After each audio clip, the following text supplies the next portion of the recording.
Keep your eyes open for a good tea shop. Always happy to try a new blend. Alright, welcome. We're here to start the Golden Road, or Gold Road. I keep calling it Golden Road. It's not, it's Gold Road. So, yes, the character we're playing is a little low level. I promise, if you are new to this channel and to this series, I've been playing Elder Scrolls since day one. Actually, even before day one. I played the early, I believe, alpha, I think. The second they were giving out the invites, I applied. So I've been playing for a long time. I did take a couple-year break, but then I came back and fell in love with it again. And it's one game that I come back to and I leave, and I come back and I leave. But anyway, we're here. We're back with our character to continue on the story. My goal is to give you the entire story of all of Skyrim, so we started a new character to do that. But yeah, anyway. It's really easy to kind of get off the path on Elder Scrolls and kind of like, I don't know, go do something else for a while. So we'll try, but we're starting it. We need to meet Laramel, who's somewhere around here. This is nice. This is pretty. I saw that there was a new house as well. That was a vineyard, and I think I might have to get that. Also, if you're new to the channel, I am a hoarder and a pat rat, so I pick up everything. I am also trying to read everything that is worth reading for you guys, but I am using my own, I guess, decision making about what I read and what I don't read. To trust me.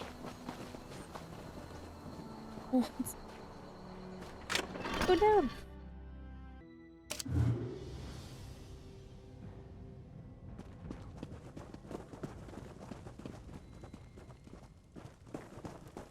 Thank you for bringing the Echoneer. We will need this relic. Speaking of relics, thieves stole an old staff from the Oathsworn pit. I want to know why. Indeed. How did my unwelcome guests find their way to Bedlam Vale? I am curious. Good orcs died, little prince. I'm not curious. I'm angry. This is pretty much picking up right off of the Necromancy DLC that was released just before. Because Laramel the Moise, she's back. Thank you for answering my summons, Proxy. I am afraid our respite has reached its end. We saved Apocrypha from Vermina and Periite, but it seems Torvasad has embarked on a new design. Hermaeus Mora has need of you again. A new design? What do you mean? Torvasad seeks to return to the mythos, the heart of Apocrypha. He intends to restore Ethelia, the Daedric prince he once served. He has already opened 2 glyphics to revive her memory. He cannot be allowed to unlock the final glyphic. I thought Torvasad couldn't get back into the mythos. Torvasad cannot force his way into the mythos against Mora's will, but Mora is unable to perceive his movements. There may be a way for Torvasad to sidestep Mora's ban and reach the vault of the glyphic. Here, take the Echoneer. You will need it. What is this exactly? A relic forged by Hermaeus Mora. The Echoneer can corporealize distinct foci. That is, it can reveal echoes of past events related to the Forgotten Prince. Choices made ages ago now menace our world. The Echoneer can help us understand them. How do I use the Echoneer? When you come to a location associated with Prince Ethelia, hold forth the Echoneer to draw out and observe any lingering memories. You may also need to perceive the threads of fate as I do. I have a spell for that. Why do we need to stop Torvasad from remembering Prince Ethelia? Because Hermaeus Mora has foreseen that a restored Prince Ethelia threatens the very foundations of reality, endangering Apocrypha, Nirn, and all of existence. The one who knows needs mortal aid to avert catastrophe. Very well, where do we begin? Hermaeus Mora cannot see Torvasad, but he can sense threads of fate disturbed by Torvasad's actions. The threads are fraying in Grotwood, Reaper's March, and Stone Falls. I will open a portal to each place. Choose one, and we shall go. How could everyone forget a Daedric prince? Hermaeus Mora reached into every mind, mortal and immortal, and erased all memory of Athelia. His work, however, was not perfect. A select few sensed that something had been taken from them, and he could not erase his own memory of what he had done. Who was Athelia? What happened to her? Torvasard calls Athelia the Prince of Paths, the Mistress of the Untraveled Road, the Fate Changer. Your guess about what that all means is as good as mine, Proxy. As for her fate, I imagine that secret is locked in the final glyphic. How did Torvasard remember her if everyone else forgot? Torvasard said he was tormented by half-remembered dreams. A strange thing, as Daedra do not dream the way we mortals do. The sense of something missing drove him to search for answers. That search finally led him to Apocrypha. Tell me about Torvasard. Torvasard is a clanless Dremora who allies himself with different Daedric princes. When we encountered him in Necrom, he was working with Vermina and Periite to uncover a secret hidden in Apocrypha. Now he recalls that he once served Athelia. This is just a recap. We know this, but we'll continue recapping. You said Torvasard already opened 2 glyphics? Yes. The first held the secret that Hermaeus Mora erased a memory from all of Nirn and Oblivion. The second glyphic revealed the memory. There was once a Daedric prince named Athelia, a prince Torvasard served. Where's the third glyphic? It lies hidden in a vault in the Mythos, the very heart of Apocrypha. Reaching it against Hermaeus Mora's will should be impossible, but Torvasard has already done so twice. Mora called him unseen. Somehow Torvasard eludes his gaze. Why do you call me Proxy? Because you bear the mark of Hermaeus Mora. He has chosen you to serve as champion of fate, his agent in the mortal realm and perhaps beyond. You can act in places where the one who knows cannot directly intervene, as can I. When did Hermaeus Mora mark me? When you signed the contract agreeing to act as Fate's mortal agent. Never fear, Hermaeus Mora has no interest in your soul. I signed a similar contract long ago, when Mora realized I could perceive the threads of fate. Why didn't you share the ability to see threads of fate before? You had no need of such a gift during our last encounter. And Hermaeus Mora specifically told me not to share it until the time was right. That time, according to Mora, is now upon us. The one who knows can be inscrutable at times. All right.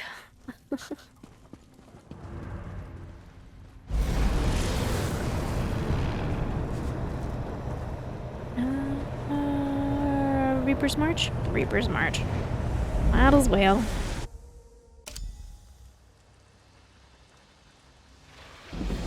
You should be able to perceive the threads of fate here.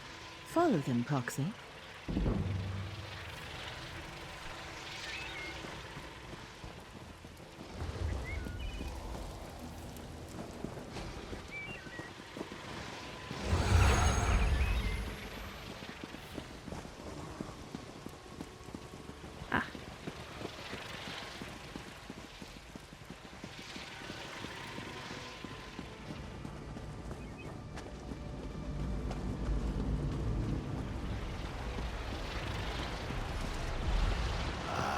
The Faith Walker arrives just as Hermora foretold.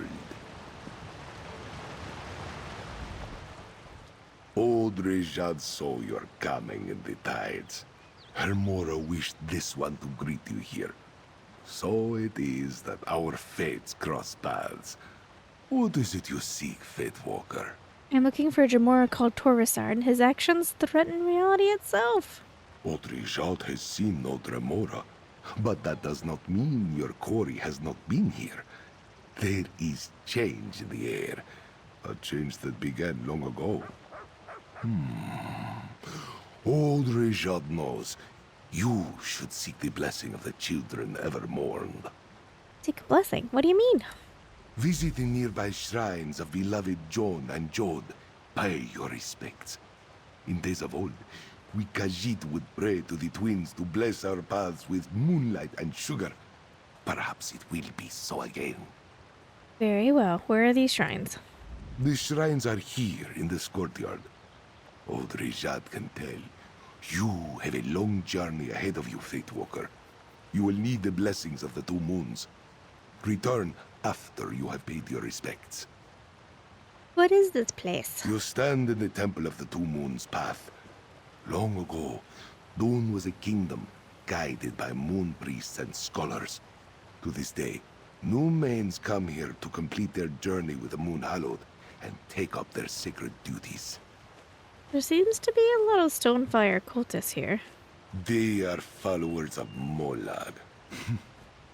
There was a time when Rejad would have driven them away from this place. Now, old Rejad knows it is for another to cleanse the temple. He would not be displeased if you punished a few today. Long journey ahead? What do you mean? This place is just a stop along your path, Fatewalker. What you ultimately seek is not here. But do not despair. Old Rejad thinks you had to come here. And his heart tells him, your journey will take you to strange and distant places indeed. I want to scratch his cheeks. Do you think he would let me scratch his cheeks? Oh, ear scratches behind his ears, too. Oh, okay.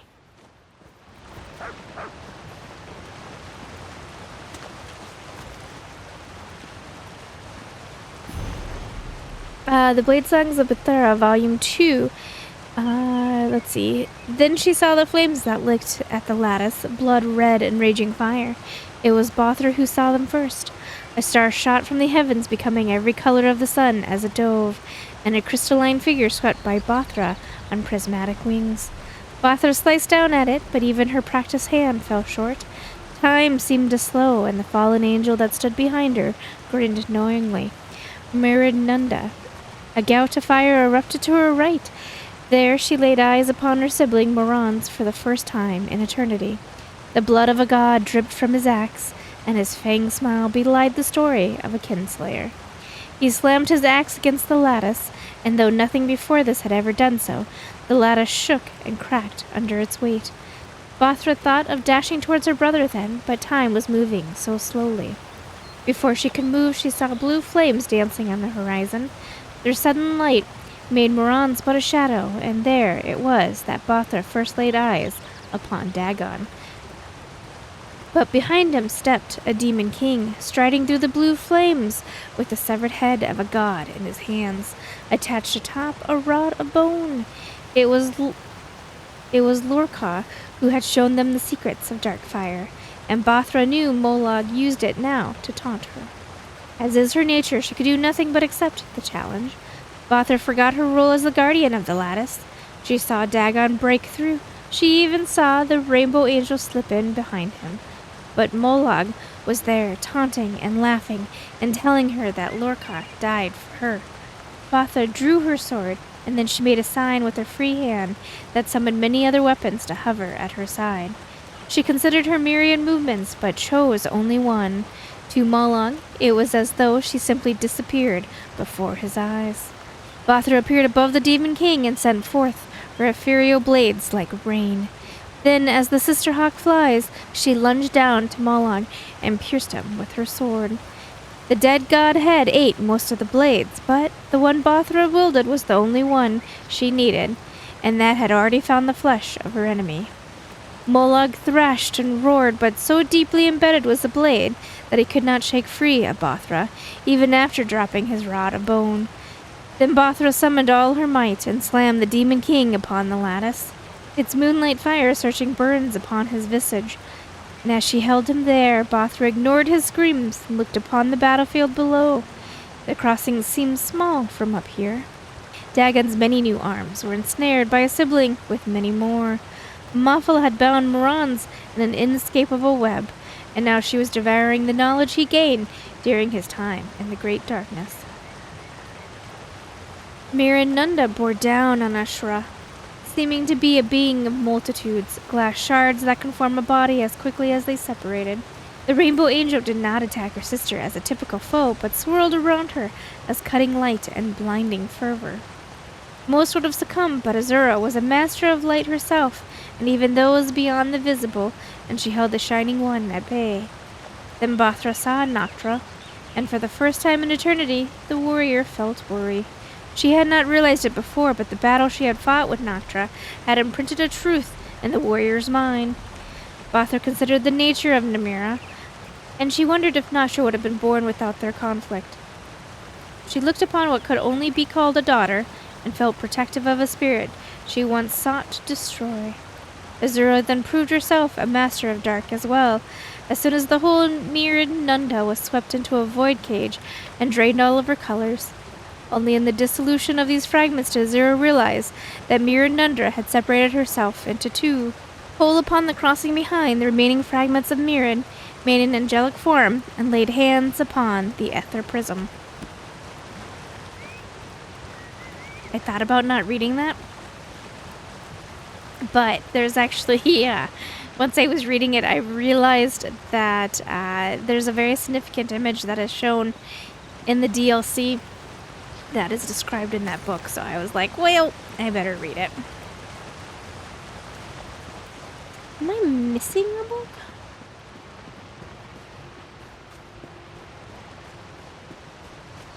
They have this tendency to give you the books out of order and then let you piece it together as you continue forward, but alright.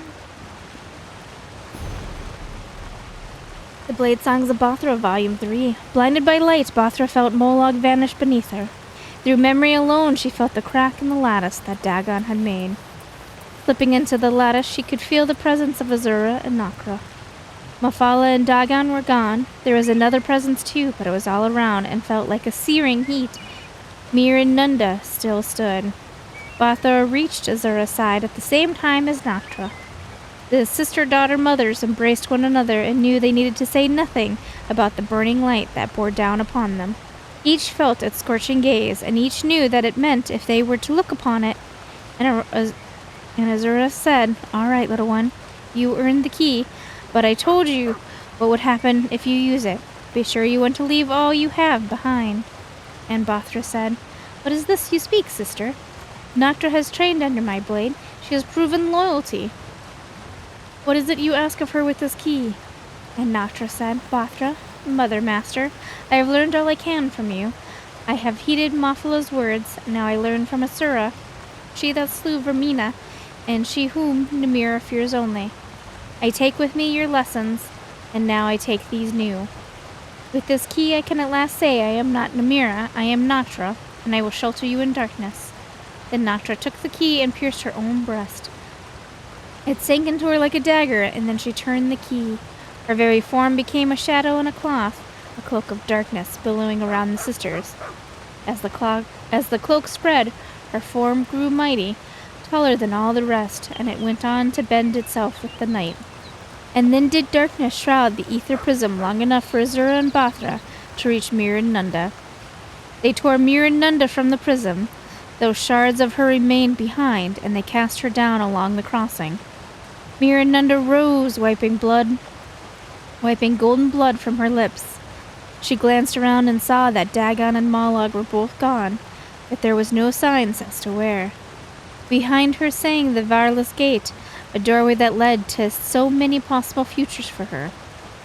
But before Mirrored could plot a course, Bathra strode forth with such speed as to not be counted in time.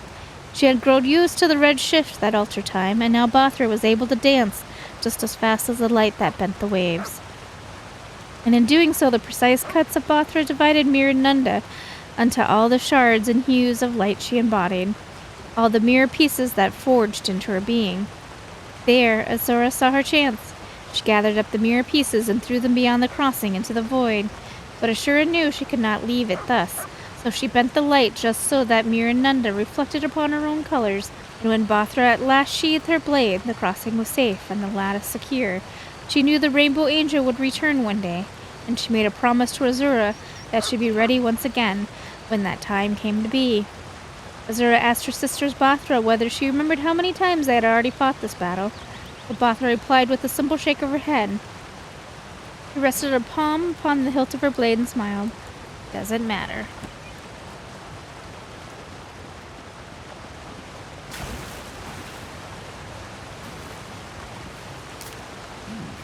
We can use this.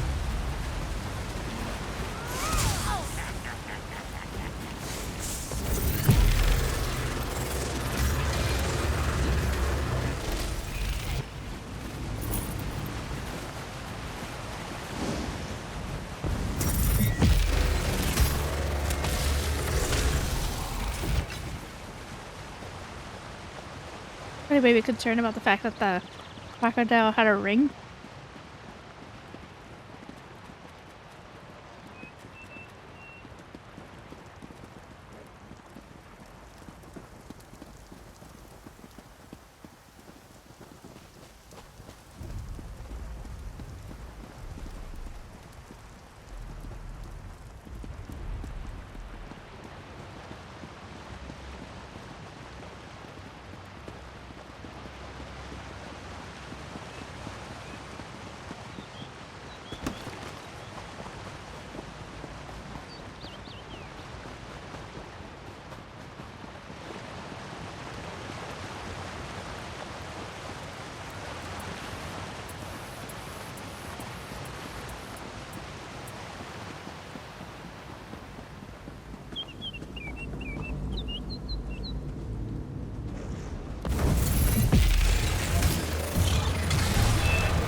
Any coinage of unusual make? Worth examining later.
A little bit of time shift there. Hi, welcome back. For you guys, it's a blink, but for me, I actually had to leave for most of the day. Decided to go to work. So we're back. We're gonna continue on. Okay, let's go in. Oh, it's a small shrine.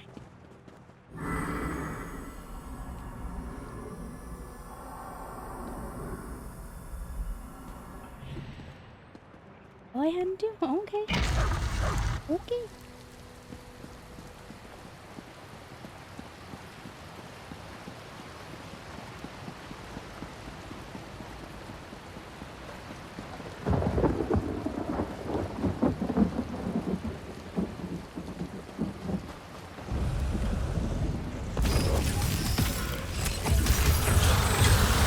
Stop hitting that button, please.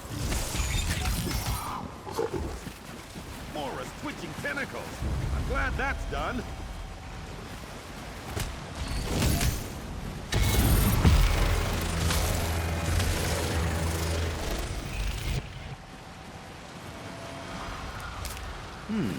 Good find, cohort.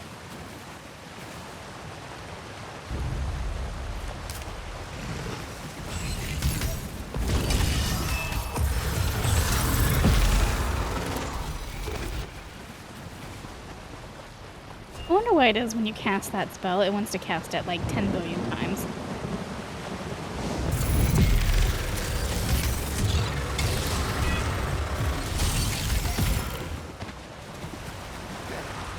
We have an accord.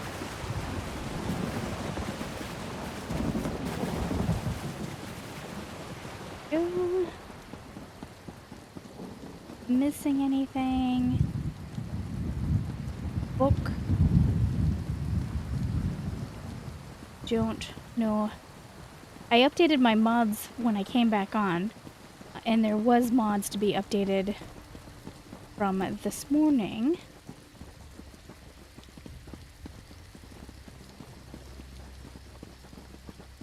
Oop, there's a book. A Looter's Paradise. A Looter's Paradise. Ah, scholarship. You don't I need to can know my... smell it from here. Damn. You don't need to know my real name. Not sure I remember it anymore anyhow. My auntie left me in a shack on a hill south of the border. Never thought about it much until I lifted Harl's golden girdle. Golden girdle? Golden girdle from the Temple of the One. Suddenly life got real complicated, and I decided it was time to go claim my inheritance. Auntie, well, let's call her Auntie Alias, no point in telling you too much, was an Imperial Border Scout, a part of the cohort stationed at Fort Sphinxmoth in the hills between Elsewhere and northern Valenwood. In the late days of the Second Empire, the job of the Border Scouts was to keep the quarrelsome locals in line so as not to interfere with trade. Free trade by less, Auntie would say, opening another bottle of Cerealy Farms and winking, lifeblood of the Empire. Now, the Scouts couldn't stop every little cross-border vendetta, but they did prevent the cats and the runty elves from engaging in wholesome slaughter. Wholesome. Sorry. But it did prevent the cats and the runty elves from engaging in wholesale slaughter, and kept the bandits off the road from Dune to Erythia. Auntie liked the climate, so when she retired, she bought this little plot, came down and put up her hut. Bigger than it looks, but it goes way back into the hill, and you can bet Auntie dug out a back door just in case. By the time I got here, one dark night in sun's dusk, with the wound in my eye leaking blood again after that wild ride on the stolen horse, the Border Scouts were long gone, and the Dawn Mead marches had returned to their natural state. Just one law shy of anarchy, and that one law was the law of revenge. It was the Vine Duskwood Elf tribe versus the Darkhorn Kahiti clan, and it was near continual war of cross-border raids and midnight murders. They took turns occupying the ruins of Fort Sphinxmoth, sending out bands to waylay merchant caravans, raid villages and towns, and pay off old scores. Neither side noticed me hiding in the old shack during daylight and slipping from shadow to shadow around the marches after dark. The place was a killing ground. I could hardly go 500 paces without encountering a dead warrior, a half-empty cart, or a slain merchant. It was a looter's paradise. Too good to last, I suppose. Eventually the Vine Dusk bandits overreached and staged a raid on Orinthia itself. Right about the time the Darkhorn Cats tried to take over organized crime in Dune, the Zrini Arena. Respectable citizens on both sides of the border formed militias or hired mercenaries, swept the hills clean, and that was the end of brigandry in the marches. The Vine Dusk tribe actually reformed as the Bosmeri irregular unit, the Vine Dusk Rangers, while the surviving Dark Karns became the nucleus of the Dungard Outwalkers. The border settled back down, and the lifeblood of the Empire resumed its flow. Fortunately, I was there to recognize opportunity when I saw it coming down the road from Dune, laden with trade goods. By the next Freedis, I was in Bravo, looking up a few of my old contacts. Half a season later, it was me and the newly dubbed Murkwater gang who were occupying good old Fort Sphinxmoth, digging out the barracks, sharpening our blades, and repairing the old traps. The good times are back.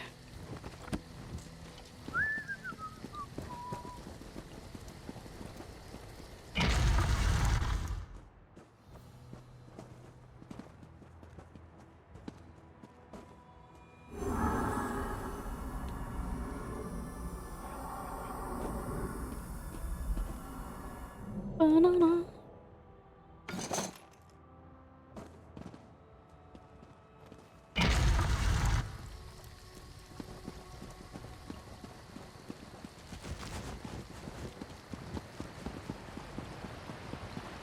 The moon spirits favor you, Fate Walker.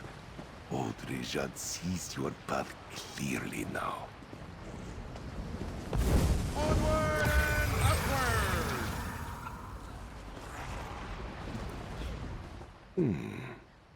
Yes. Though the twins remain silent, their light shines upon the path. For those who know how to see it. Audrejad understands now why the Tide Watcher told him to meet you here. What do you mean? You seek an unraveling fate, yes? This one now realizes that means examining an event from long ago. Hermora wishes you to see a memory trapped in the stone of this place. Yet, how could we do such a thing, old Rijad wonders? I have a relic of Hermaeus Mora, the Ekener. It reveals memories. A thing blessed by the Tide Watcher himself. Old Rijad was never one to deal in relics of any origin. Still, if that is its purpose, then use your relic here. Let us see what it shows you, Fate Walker. I find it fascinating how Hermaeus Mora comes under different names.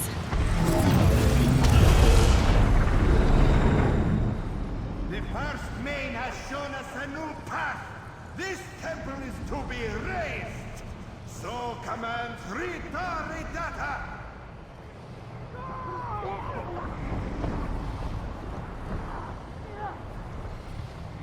No!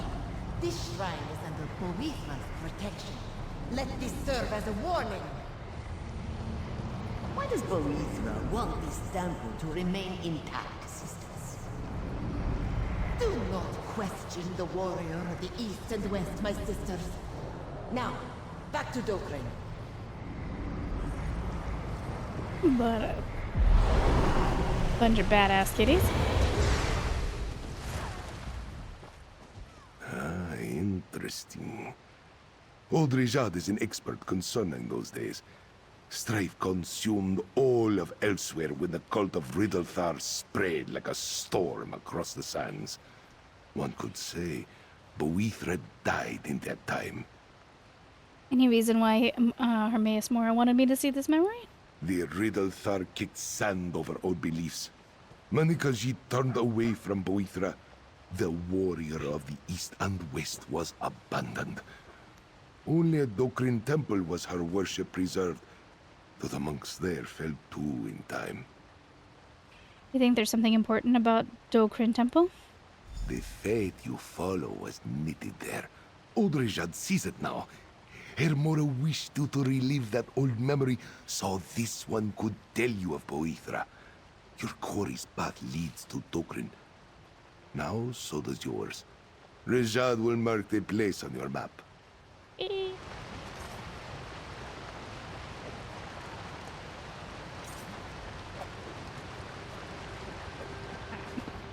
gonna try my best not to accept any other quests in this map because I want to come here and do the quests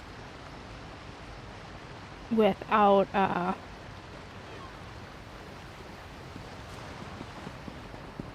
without doing any of the actual quests here. I want to do the story quest when it is time. That was blowing and blew me off.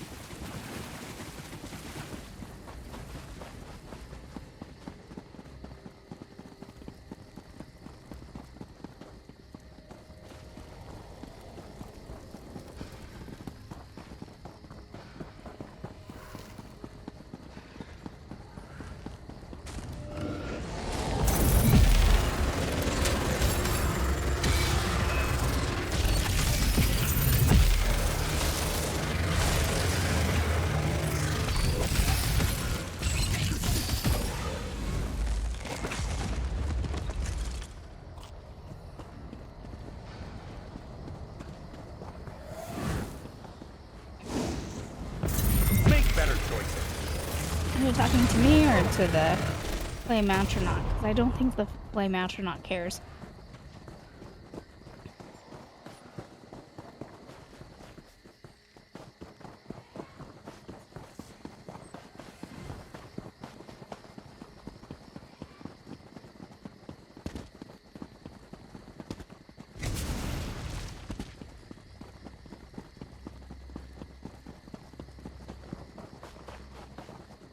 Where are we going? Moon sugar for glossy fur. Yes. This one brings you good news, my cats and kittens, tigers and tigresses, especially for everyone who loves moon sugar. And that's all of us, isn't it, my lion hearts? Because admit it, nothing makes our tails twitch like a moon sugar glazed sweet roll. If you're like Rathuni, this one knows you were positively reeling last sun's dawn at Abbess Mizzy's song paper, in which she reported that it's not just the vile drug skooma that's bad for you, but our beloved moon sugar itself. She declared that overconsumption of the queen of sweets is responsible for anxiety, croupier, sudden weight gain, and even the panting quivers. Imagine. Her song paper spread panic across the kitchens of catkind, and we all tried to find substitutes for moon sugar molasses and granule loaves.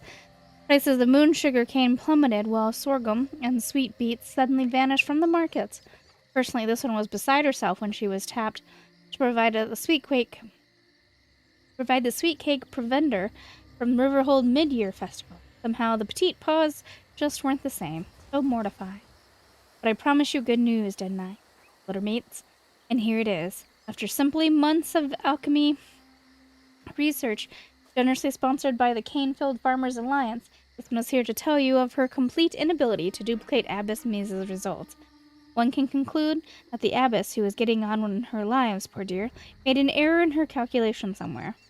My research shows that the consumption of moon sugar in the normal moderation does not generate any of the dire effects alleged in that scary Sundawn song paper. In fact, here's the best part, though I fear the title of my song paper has spoiled the surprise, hasn't it? Regular consumption of non-distilled moon sugar derivatives is actually what gives Khajiit the gloss in her fur. Yes, my lion hearts, we can have the sweets we love, as well as shiny split-end free coats. And no wonder my pelt was looking so dull lately. So there you have it, kitten darlings, isn't it? Rathuni Law, who always brings you the catnip. You know it is, leopard loves. This one will just leave you with a quick recipe for my clan mother's moon sugar biscuits. And here it is. And enjoy. 3 mugs moon sugar, mug of water, 1 pat suet, shifted flour, and red wheat flour. That would... Okay, so those that don't know, I am a baker. It's one of my favorite hobbies. That would be a very hefty biscuit.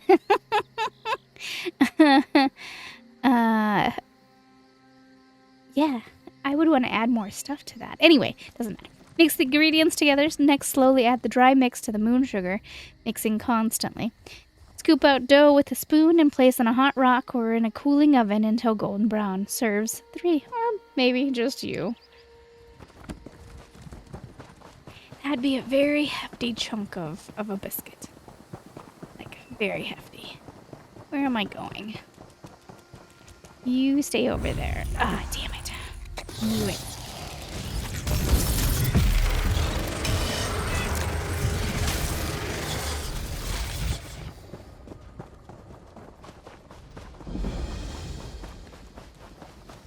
Arena. I remember being here when I was for my main. Not take any quests. Do not take any quests. Do it to myself. That's all I want to do.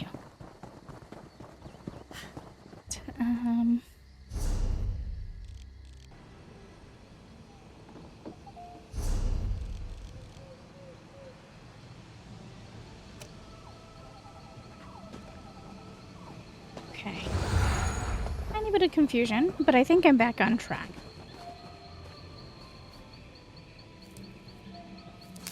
Quality material makes for quality goods.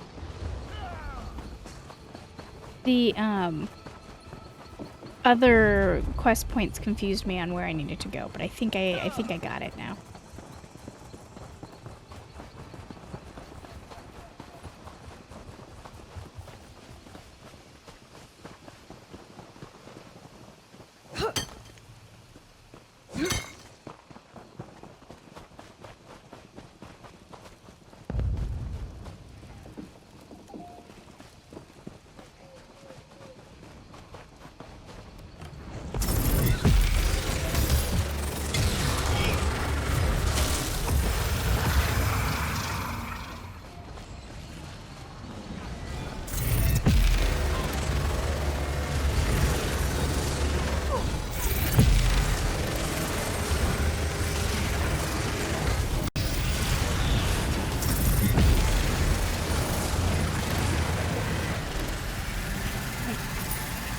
Couldn't help myself.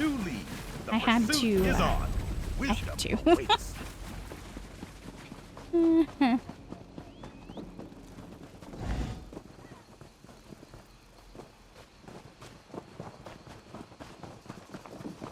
Had nothing to do with what I was working on, but there's a group of them killing it, and when there's a group killing a boss, you gotta get in on it. You gotta. Even though I didn't have a quest and had nothing to do with me.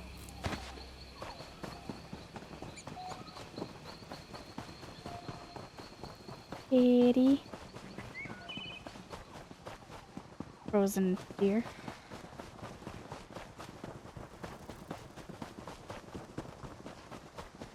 Look at the books. Just keep running.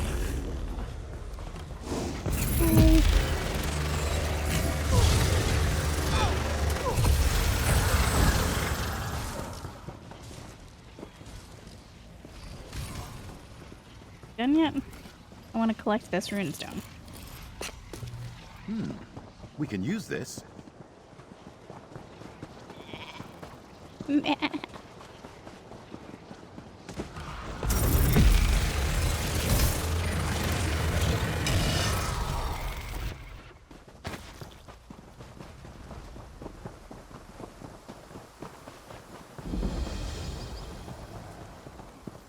I saw it. I'm gonna get it.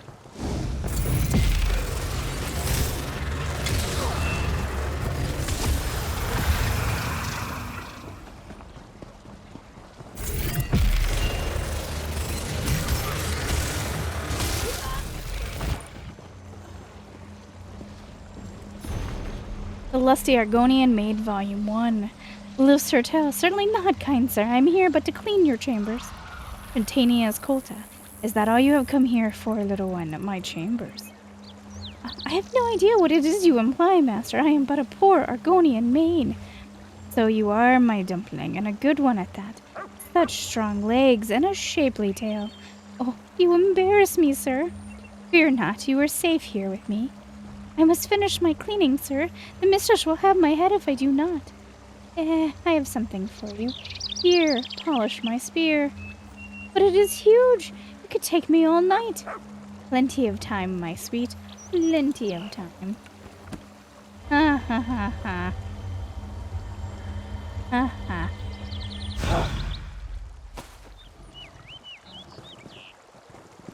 I may regret that, but I don't right now.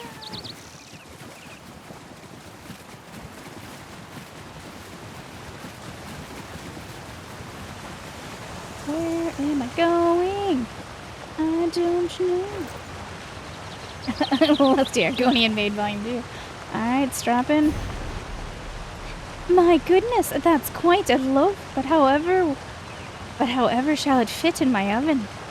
This loaf isn't ready for baking, my sweet. It has yet to rise. If only we could hurry that along. How could I accomplish such a task? Oh, my foolish little Argonian maid, you must use your hands. Oh, you wish me to knead the loaf here? Of course. But what if the mistress catches me? Your loaf was meant to satisfy her appetite. Don't fret, my delicate flower. I'll satisfy the mistress's cravings later. Very well, but I'm afraid my oven isn't hot enough. It could take hours. Plenty of time, my sweet. Plenty of time. Alright. You know, I can't help but notice these are bandit stashes that we're finding. So it's the bandits that have these laying around. Alright, Miss Mother, I'm very sorry, but I have to walk through you.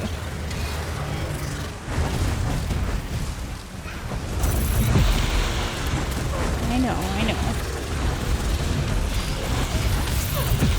You don't know. Wisp mothers usually are girls that come to be because someone has done something quite horrific to them.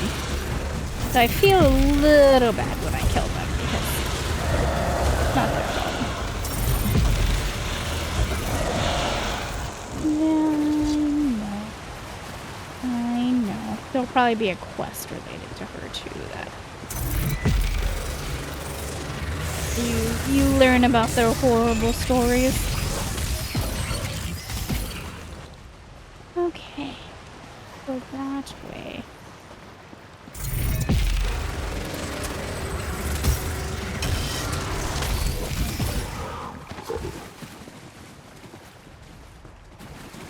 Sorry, Xander. Need mushrooms or potions. Those that don't know, Xander really hates mushrooms. Be sure to wash your hands. Like, really hates it.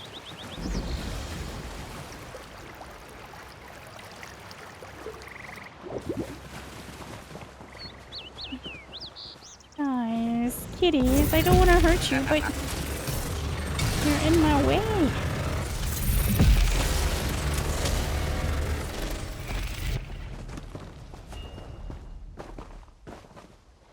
Oh, where'd this lag come from?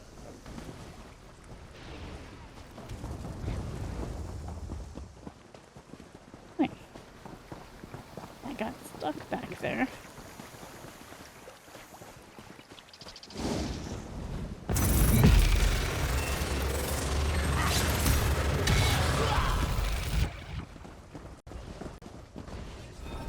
This way. Don't take the quest. But it's really hard not to want to take the quest because we're here anyway. Just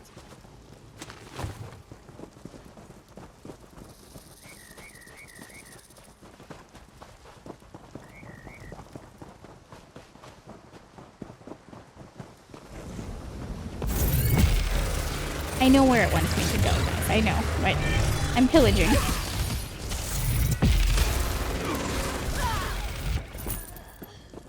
Can't be helped. I have to pillage.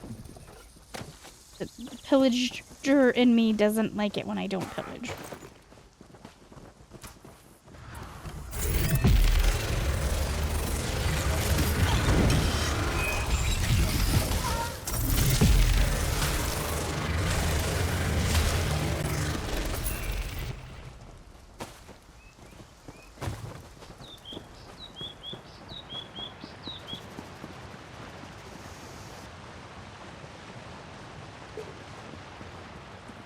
Alright, perfectly clean water and a thing of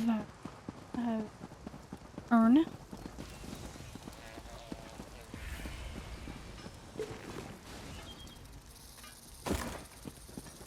It's one thing that I absolutely love about ESO.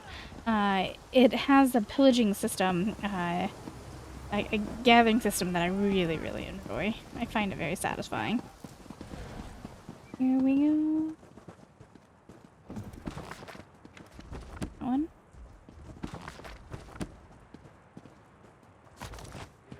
You plenty of opportunities to find that story, I guess. That's nice. Thank you.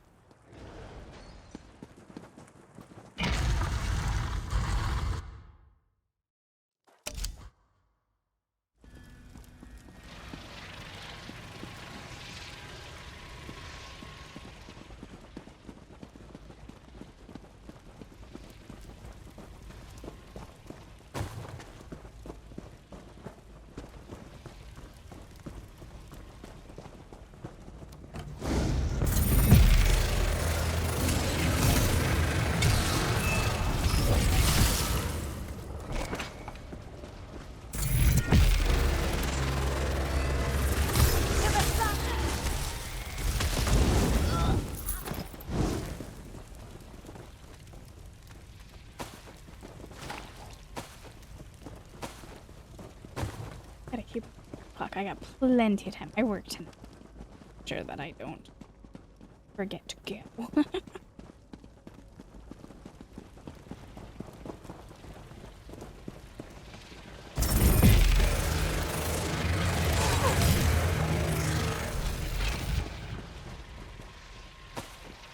I see people run by and I notice that they don't loot or take anything, and I always wonder why. Is it because they don't need the stuff, they buy the stuff, or they just generally don't see the stuff, or they just don't care? I have questions. Maybe they don't have the inventory space for it?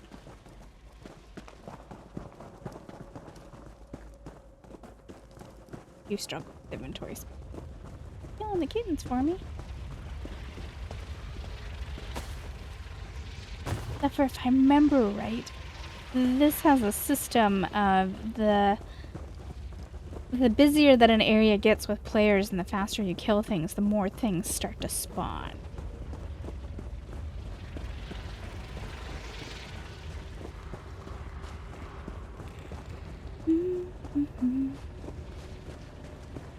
I'm looking for lootables.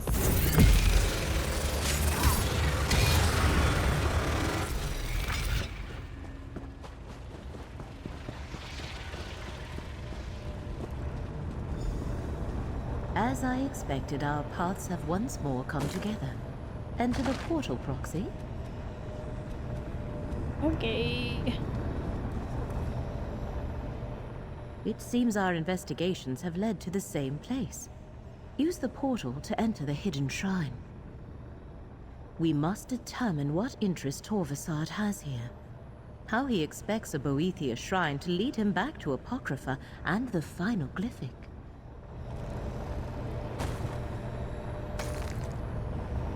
Hey, what's your girlfriend doing, by the way? In the last game, she, at the very end, she was hurt and started dating someone, I think. I think that was what was implied, but... Monkey! Little monkey. Goodbye, monkey.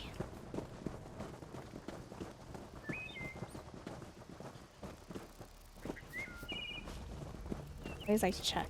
In the corners, as I think I mentioned earlier, they quite often like to treasure troves or whatever. Why would Torvasad seek out a shrine to Boethia? Wait, up above. Torvasad is here. Ah, Mora's champions. I expected to run into you eventually. Boethia's blade, abolish it. It's mine now. Oh, good. The first of the 3 relics I require is in my hands. Soon, Prince Ethelia will be restored. I hope you are there to witness her glory. A relic of Boethia? One moment, Proxy. We should speak. Okay. Torvasad departed and took Boethia's blade with him. If only we arrived sooner. Yet perhaps we were not meant to stop him here. Fate often takes many turns before it reaches its destination. I wish I knew why he wanted the relic, though. Where do we go now? Hermaeus Mora requires you to make that decision without his guidance, Proxy. Torvasad disturbed fate in 3 different locations. The one who knows must have a reason for instructing us to visit each one. Let's go to Grotwood next. Your choice, Proxy. Hermaeus Mora made it clear that we are to be guided by the decisions you make without undue prompting from him or me. But our work is not complete until we discover what Torvasad seeks there. Very well. I'm ready to continue. Excellent. In the interest of hastening our investigation of these perturbations, a physical translocation of... I shall open portals to save us time. Choose one, and I shall follow. Alright, I'm trying not to read the people's names. I don't want to give away their names. They have no idea they're being recorded. Alright, Grotwood we go.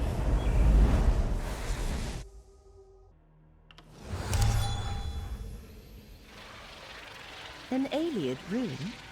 Interesting. Do you perceive the threads of fate? The threads mark Torvasad's trail. Follow them.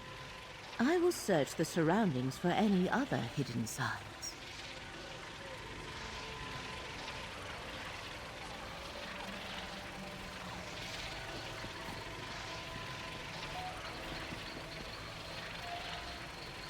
Okay. Where... This way. Alright, have fun. Storming the castle.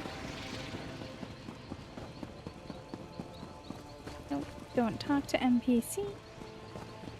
We haven't done any of the quests here.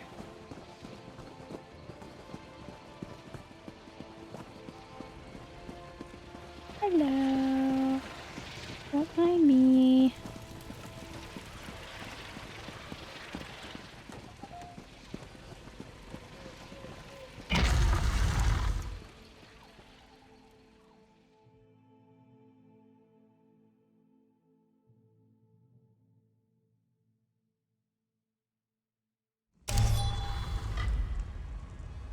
Well now, perhaps my luck is changing for the better.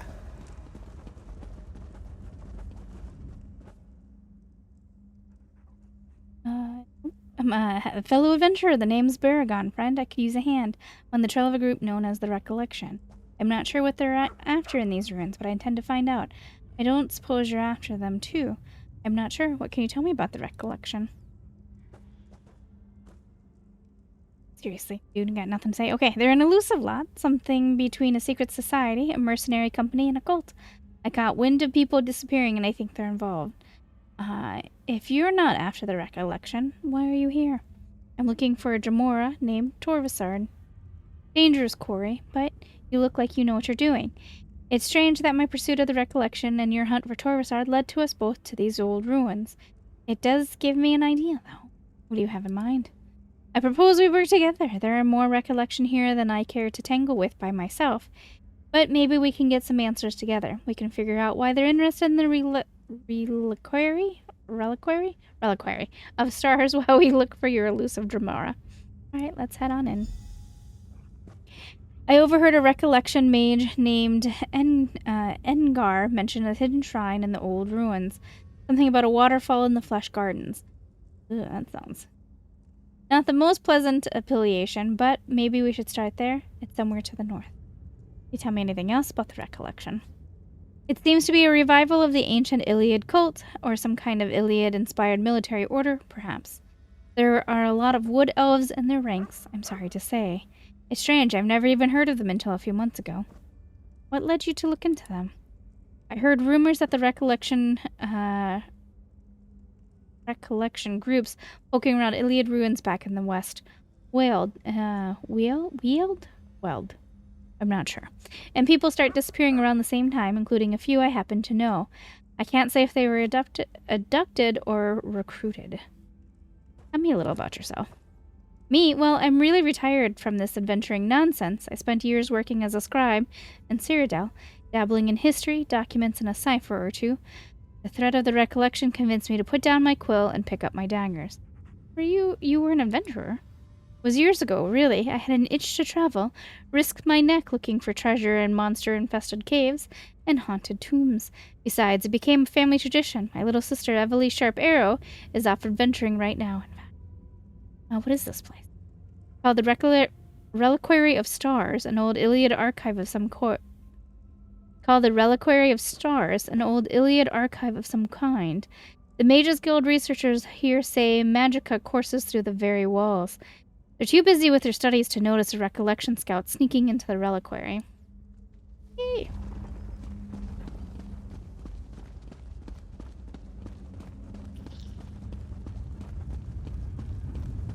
Don't take the quest to your left. Don't take the quest. You will have to come back down here anyway. No, don't look at the books. Don't look at the books. Because I know that there are tons of reading. We will read those books, I swear, when we finally get to this place to do the quest. To do the actual quest. Bush Gardens. Let's go there. It sounds pleasing. Cracked acorns. I don't like the look of these statues. Watch your step in here, friend. Hello? I'm gonna guess that Flesh Gardens means that fleshy things are gonna try to eat me.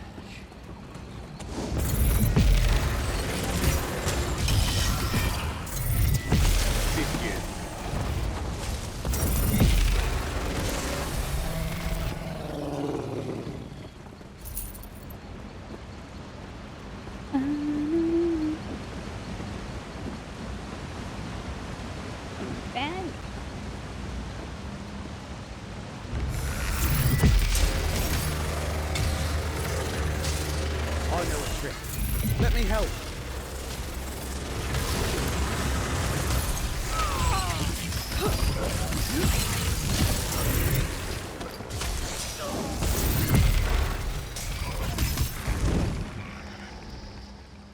Oh, he's invisible. Oh man, dude, you are having some serious problems.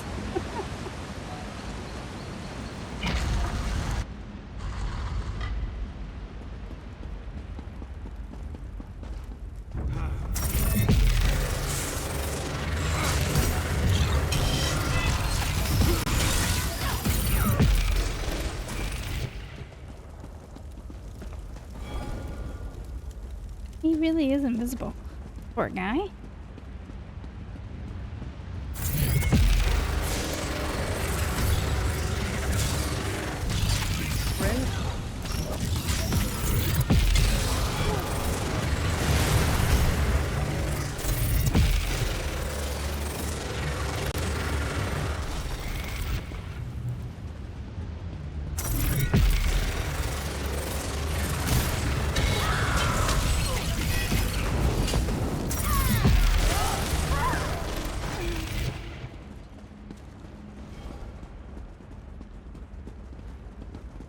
Remember this area very well, even though I probably haven't been here since the beginning of the game.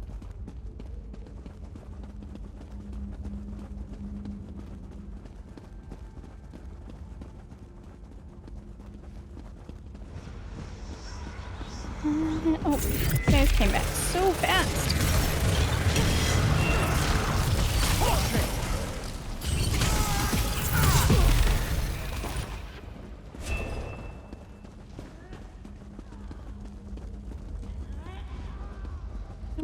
Go. I'm being honest. Let me help. Split up.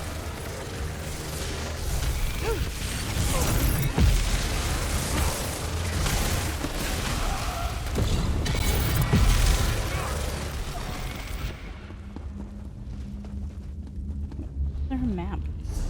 Because I don't know where to go. Right, this way. Oh, jeez.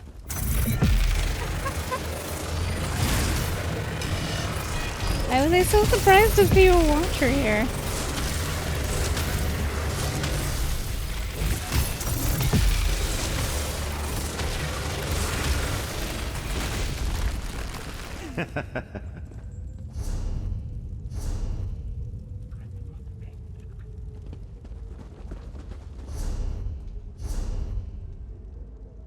Okay.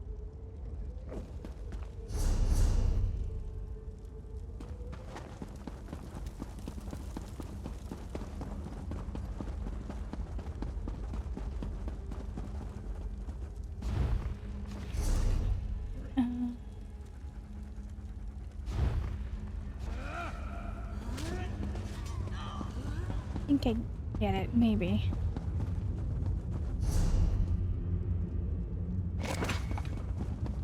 Fix to this area. And then this area?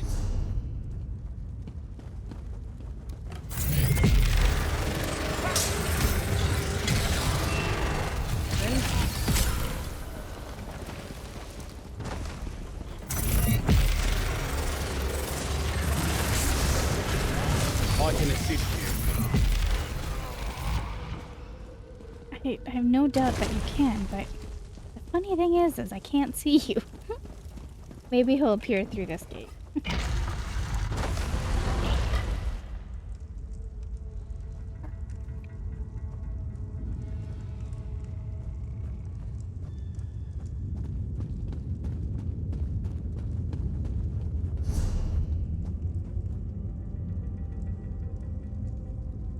Buddy.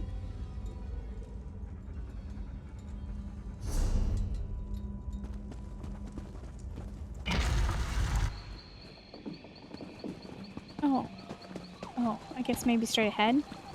Did I go through the doors when I didn't need to?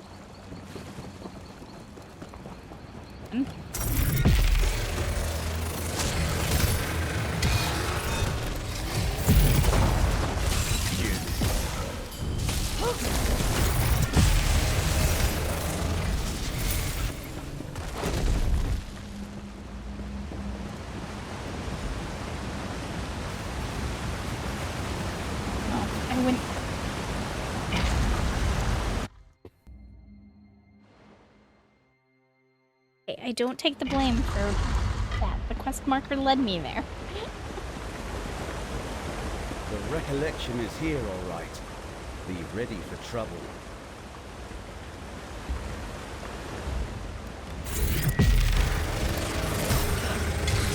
Oh, now I can see him. Over here, friend. Watch your step.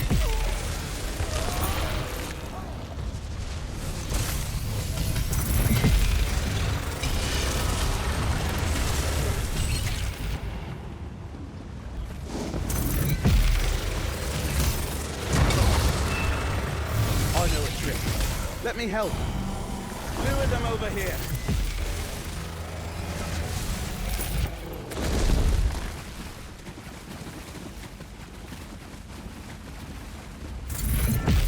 I'm still fighting. Over here, friend.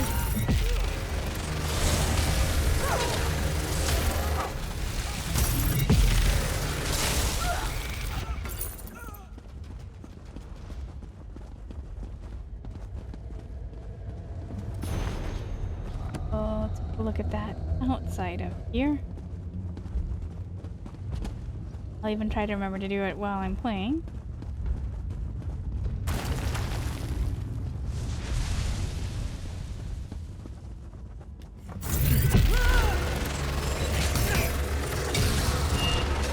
I can assist you. Oh.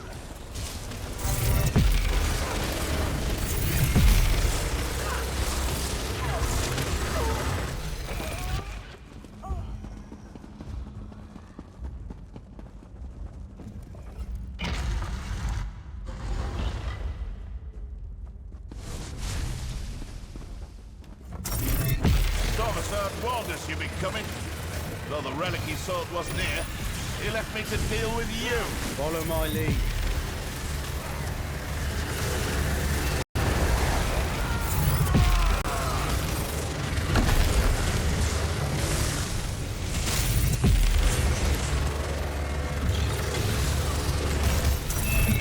This fight is far from over.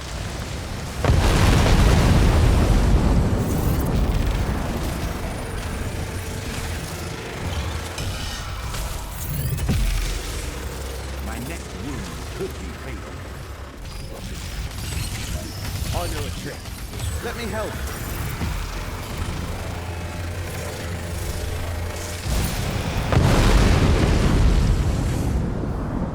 Guess I wasn't as sneaky as I thought. Must be out of practice. No, you have What's that on the floor? Powerful. power there, though. It seems Azura's relic is no longer here. I confess I am at a loss. It appears to have been removed centuries ago. I cannot spend any more time looking into this now, so I'll leave it to the recollection's hands. Study the shrine, delve into the history of this place, and find out who took the lamp. Send word if you learn anything useful, and prepare yourself. Mora's champions are sure to find this place soon. In the meantime, I must turn my efforts to other relics.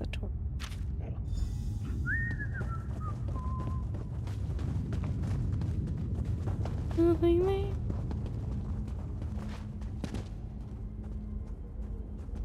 Oh.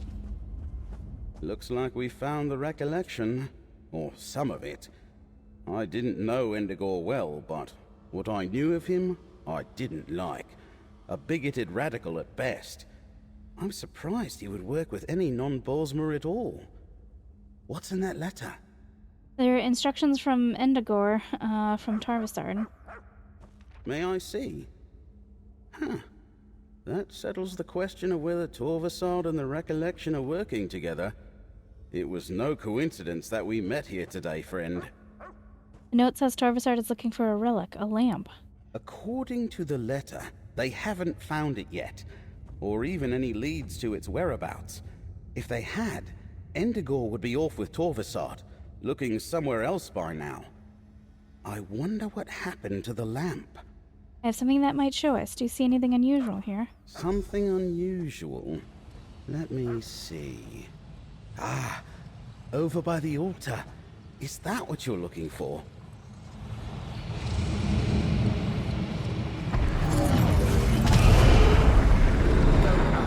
Was clear. This Suliok vault is no longer safe. We must move the lamp. But where can we hide the relic? I know a cave to the north. The lamp should be safe there, once we apply the appropriate spell. Was that a memory from the Merethic era? Never mind that. Who's this high elf? I am Laramel, little wood elf. I assume from what we saw in that memory that Torvasard did not find what he was looking for. A strange vision. They were worried about the Aelids, but there haven't been Aelids here in centuries upon centuries. Speaking of strange, it looks like we've gained a new companion. I assume you know that high elf. This is Laramel the Wise. I'm helping her look for Torvasard. I see. Well, since it looks like the Recollection is working for him, I guess I'm looking for Torvasard now too. There are plenty of Recollections skulking about in Westweald.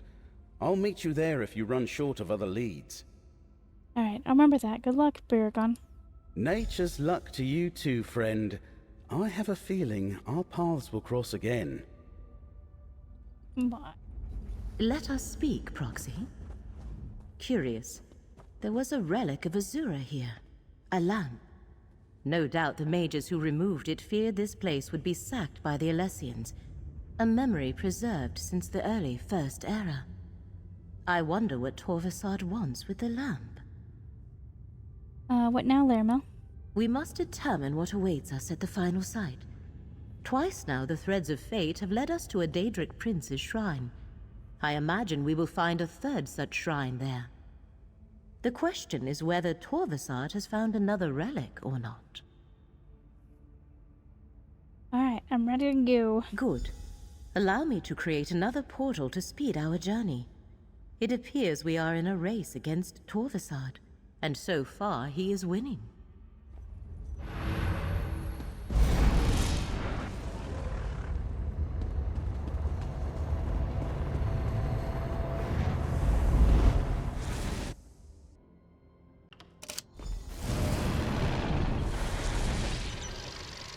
Daedric energy lingers in this place, tangled with threads of unraveling fate. Torvasard was here. Follow the threads of fate, Proxy. I shall cast about for any other signs of his activity.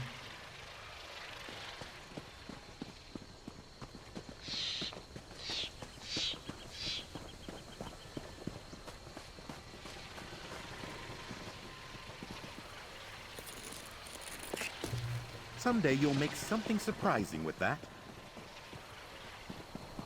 Oh, man.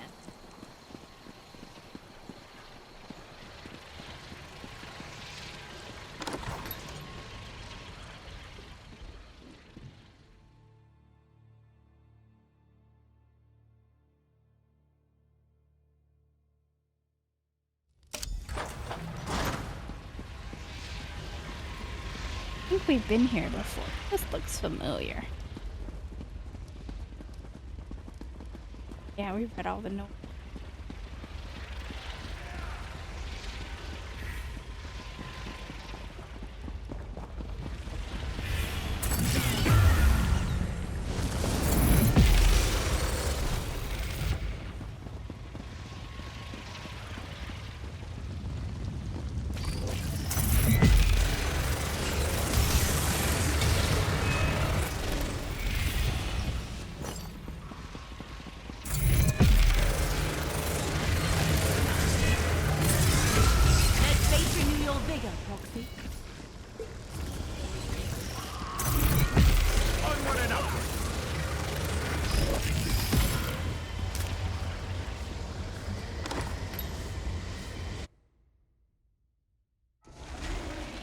Oh, no thank you. What? There's gotta be spiders.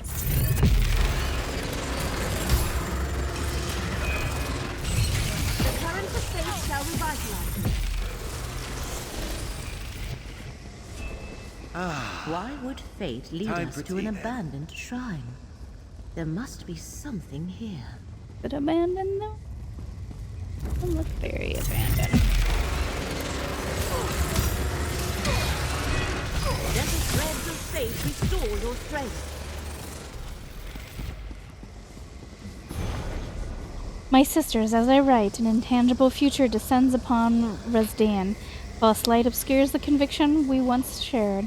I pray this missive finds you cocooned in the shell of will and spirit, despite the news it carries. Our fate, once an intricately woven tapestry of divine and mortal existence, is being unraveled by a new force as inexorable as the march of the make-way gods.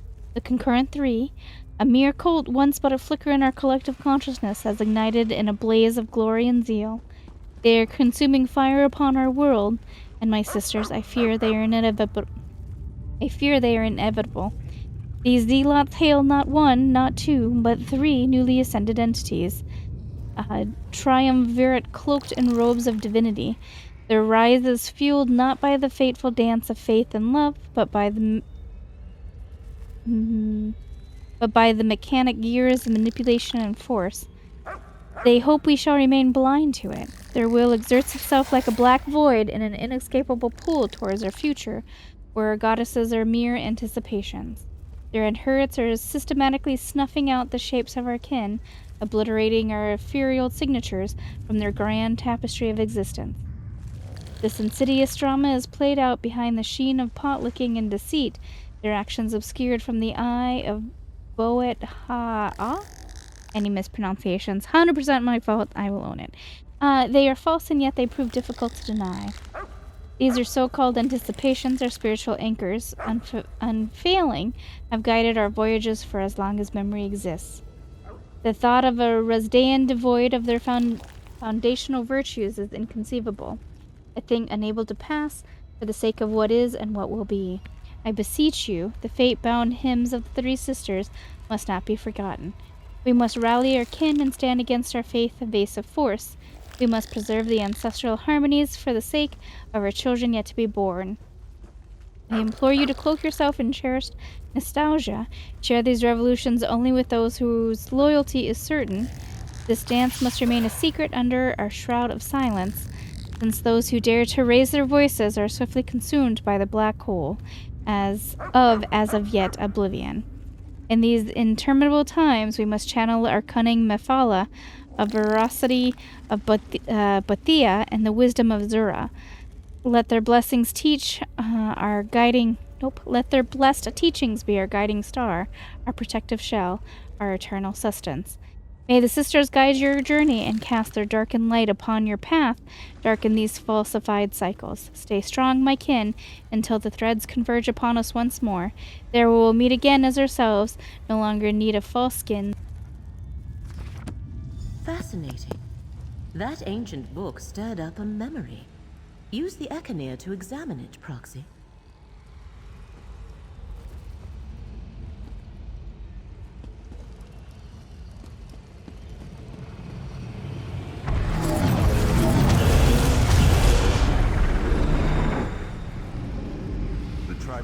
Ordinators hold our brethren. We need the skein of secrets to free them. But the skein is lost. We must beseech the Lady of Whispers for help. Then let us adjourn to the secret sanctuary. The circle we stand upon is the door. We need but a single drop of blood to open it.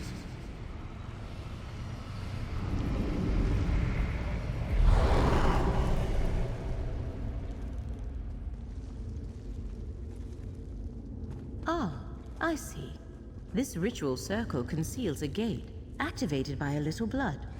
Let us see where it leads.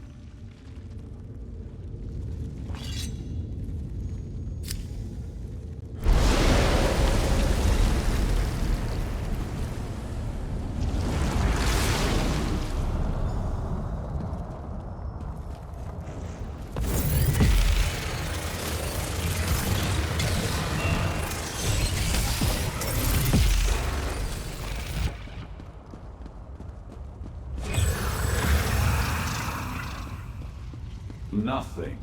Fate seems to be fighting back. I wonder how much of that is because of you.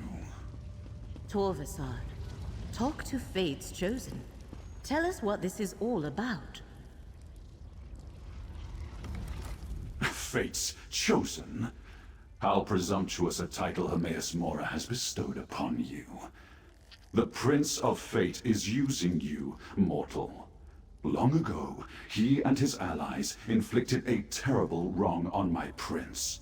Now he hopes you can stop me from undoing that damage. Tell us what you're trying to do. Make us understand. How can a mere mortal understand the convolutions of oblivion? Prince Ethelia, the Prince of Paths, Mistress of the Untraveled Road, Fate Changer, the Dark Reflection, the Last Tomorrow, she who saw and wept. Moira, in his jealousy, erased her. What do you mean, erased her? Hermaeus Mora convinced other Daedric princes to conspire against Ethelia. He played upon their fears of the unknown. None of them understood the gift of choosing what is to be. They all turned against my prince. Was this about revenge? Revenge? No. That is for my prince to mete out. I am a scion of Ethelia, and my ancient purpose is to restore her to power. To undo what the cowardly princes did to her. And the very relics they used against Ethelia will help me find her. I think I read too many dark romance books. I'm like, he's kind of hot. I can dig the horns. The nails might need some work, but the horns, I don't know, kind of feeling it. Anyway, is that what you're looking for here, a relic? My father's skein of secrets. Don't bother looking. It isn't here. It seems Mephala alien worshippers locked it away in some vault beneath Westweald long ago. No matter. The skein would help, but I'll find another way to reach my prince. Hermaeus Mora says reality itself will be undone if you find Ethelia. And you believe Mora? Stand aside, mortal. I will not be swayed from my purpose. A skein of secrets, used to defeat Ethelia long ago. I cannot help but wonder what became of it. Come, Proxy, let us speak.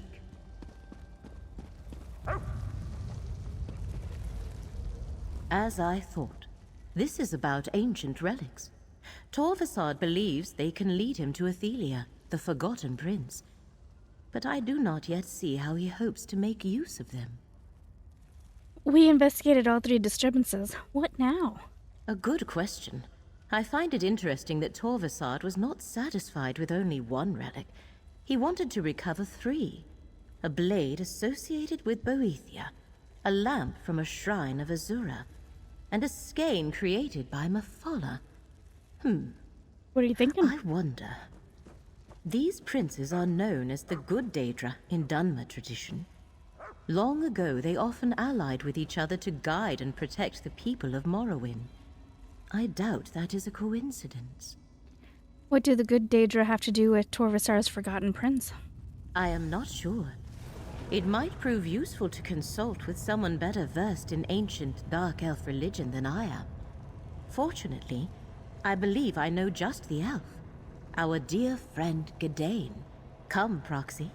I shall open a portal to Vardenfell. That's exciting. Meet you there.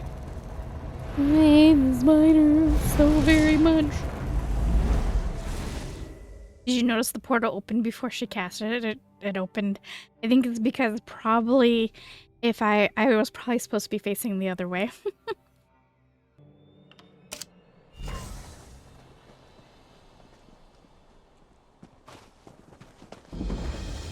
Laramil, you returned. But I know that look. What's wrong? Oh wait, it was the two of them, once these more two. moves against Apocrypha. He seeks to restore the Forgotten Prince. I'll let our friend explain.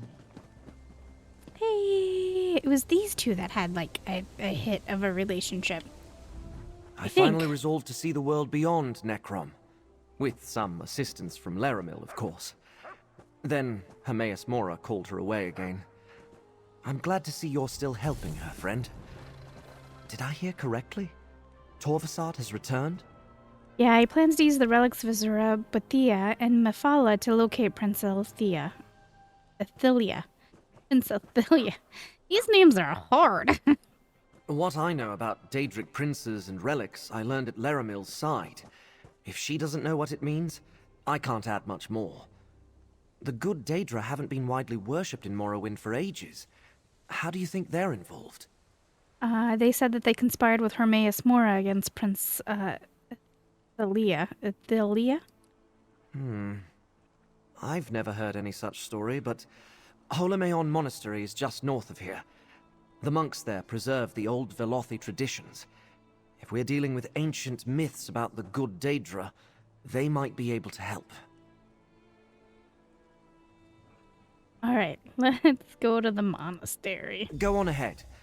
I just need a moment to confer with Laramil. We'll meet you at Holomeon shortly. We may need to convince the monks that we come in good faith. They rarely welcome visitors who don't share their beliefs. Okey-dokey. Hi, Mama. Nice. I got distracted. All right. We will continue on the next episode. I think it's probably been about an hour and a half. Seems like a good place to stop. So yeah, seems fun. Another chance at perfection. Oh, silly fella. And I'm not 100% sure where I'm supposed to go. I'm gonna guess that way. All right, we'll tackle that one on the next episode.